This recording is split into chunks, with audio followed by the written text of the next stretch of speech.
तो इस मंडे को कुछ ऐसा होता है कि एशिया की जो शेयर मार्केट है वो नीचे जाने लगती है और जो इन्वेस्टर थे वो पीछे हटने लगते हैं। वो इन्वेस्टिंग नहीं करते, वो सेफ प्ले करते हैं, मतलब वो गोल्ड की तरफ इन्वेस्टमेंट करने लगते हैं और गोल्ड का प्राइस हाई होने लगता है और जो ट्रेडर्स थे वो भी ट्रेड करना कम कर देते हैं।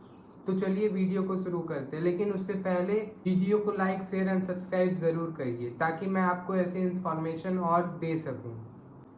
तो होता कुछ ऐसा है कि मंडे को हमें चलता है, न्यूज आती है कि जो यूएस थी और ईरान की जो लड़ाई थी वो और भी आगे बढ़ जाती है, जिसके फेवर में क्या होता है कि जो यूएस था वो 80 जो मिलिट्री प्लेस थे ईरान के उस पर अटैक करता है और जो ईरान होता है वो 85 प्लेसेस पे यूएस के अटैक करता है। तो ये एक बहुत बड़ा रीजन हो जाता है कि एक बहुत बड़ी वॉर शुरू होने वाली है, जिसके फेवर में ईरान क्या करता है कि जहां से क्रूड ऑयल आता है, जो मेन गेट होता है स्ट्रेट ऑफ हॉर्मोन्स, उसे बंद कर देता है, जिसकी वजह से क्या होता है कि जो पूरे वर्ल्ड में 20% ऑयल की सप्लाई होती है वो बंद हो जाती है, जिसकी वजह से हमें ये पता चलता है कि आगे जाने वाले टाइम में बहुत ज़्यादा महंगाई बढ़ सकती है और इसी के फेवर में जो एशिया की मार्केट होती है वो नीचे जाने लगती है। तो अब मैं तुमको बताता हूँ कि आखिर क्या रीजन है कि जो मार्केट है, जो शेयर मार्केट है पूरे वर्ल्ड की, वो इतनी तेजी से डिक्लाइन कर रही है और आने वाले टाइम में और भी डिक्लाइन करेगी। तो मैं इसको कुछ पॉइंट में डिवाइड कर दिया हूँ ताकि तुम आसानी से समझ सको। तो पॉइंट नंबर 1 है कि अभी फ्रेश जो यूएस और ईरान की वॉर शुरू हुई है, जिसमें क्या हुआ है कि जो यूएस था वो ईरान के 85 मिलिट्री प्लेसेस पे वॉर करता है और जो ईरान होता है वो 89 या 92 के करीब यूएस के प्लेसेस पे, जो मेन प्लेसेस होते हैं, मिसाइल होती है, उन पे अटैक करता है। तो जिसकी वजह से इनके अंदर एक बहुत बड़ा टेंशन क्रिएट हो जाता है। तो अब चलते हैं पॉइंट नंबर 2 पे, rise in crude oil price. तो अब क्या होता है कि जो ईरान का अब ज्यादा दिमाग खराब होता है तो वो कहता है अब मैं जो मेन सप्लाई है ऑयल की वही बंद कर दूंगा।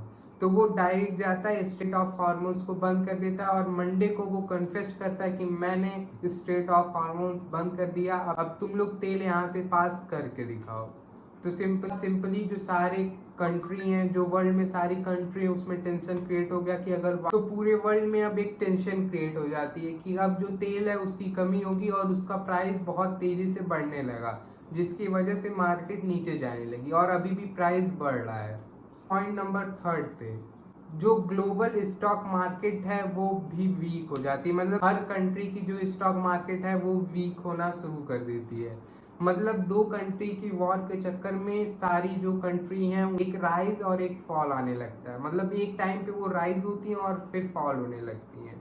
तो बड़े बड़े इन्वेस्टर थे, जब क्रूड ऑयल का जो स्ट्रेट ऑफ हॉर्मोन्स बंद हुआ, जब क्रूड ऑयल पे प्राइस बढ़ने लगा, तो जो सारे इन्वेस्टर थे ना, उन्होंने इन्वेस्टिंग करना बंद कर दिया। वो सिंपली सेफ इन्वेस्टिंग की तरफ जाने लगे, जैसे गोल्ड, सिल्वर, इन सारी चीजों में पैसा डालने लगे। फिर पॉइंट नंबर 4, जो फॉरेन इन्वेस्टर थे उन्होंने जो अपनी इन्वेस्टमेंट थी उसे विड्रॉल करने लगे इंडिया से, मतलब जो उन्होंने इंडिया की कंपनी में इन्वेस्ट किया था, जो इन्वेस्टमेंट की थी, उन्हें वो बाहर निकालने लगे और उन्हें जाकर के गोल्ड, सिल्वर सेफ प्लेस पे डालने लगे और उनको एक सेफ प्लेस चाहिए था ताकि वो इन्वेस्टमेंट कर सके, वो एक सेफ इन्वेस्टमेंट कर सके। तो अब आता है पॉइंट नंबर 5 कि जो हमारा इंडिया का वीएफएक्स है वो राइज होने लगता है। वीएफएक्स मतलब क्या, मतलब ये इसे हम लोग ये कह सकते हैं कि मार्केट में डर का माहौल है और अनसर्टेनिटी है, मतलब कुछ भी हो सकता है, कोई भरोसा नहीं, मार्केट कब ऊपर चला जाएगा तो नीचे चला जाएगा। तो एक प्रॉब्लम ये भी है।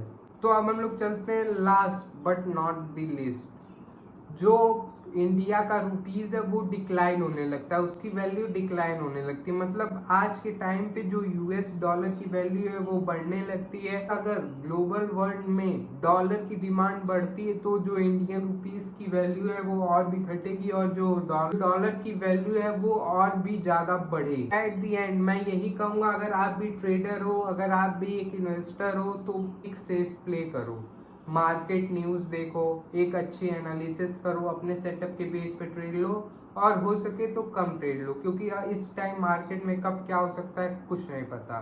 मुझे तो कुछ ऐसा लगता है कि कहीं जो 2020 में हुआ था, कहीं जो 2008 में मार्केट क्रैश आया था, कहीं इस बार वो क्रैश ना देखने को मिले। बाकी अब आप सेफ प्ले करो, अब सब आप ही के ऊपर है। Bye bye tata. बाकी तुम्हारे लिए एक क्वेश्चन है कि तुमको क्या लगता है कि स्ट्रेट ऑफ हॉर्मोन्स खुलेगा जल्दी, कि अभी भी बंद रहेगा और आगे आने वाले टाइम में प्राइस और भी बढ़ेगा? कमेंट में जरूर बताना। तब तक के लिए bye bye tata and see you.